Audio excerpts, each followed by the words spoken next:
বাতিল বলে গণ্য হয়েছে আমার আসনে। আমাদের ফলাফল কিভাবে দেখছি সেটা তো আর দেখার বিষয় না। এখানে আমাদের কিছু আপত্তির জায়গা আছে, এখানে সিস্টেমেটিক কিছু প্রবলেমের জায়গা আছে। এক নম্বর জায়গা হলো যে এখানে আমাদের যে ব্যালট আমার আসনের, সেই ব্যালটটার মধ্যে আমরা প্রার্থীরা 9 জন মোট। তো 9 জনকে 2 সারিতে সাজানো হয়েছে, ওখানে সেট আপ যেটা দেওয়া হয়েছে। তো তাতে একেবারে প্রথম কলামের শেষ সারিতে আমার নামের বিপরীতে জায়গাটা ফাঁকা, খালি জায়গা।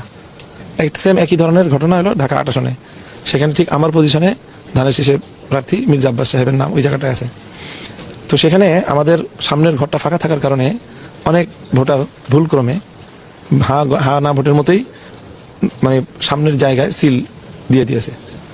তো সেই একই ঘটনা আমার ক্ষেত্রেও ঘটেছে, মির্জা আব্বাস সাহেবের ক্ষেত্রেও ঘটেছে।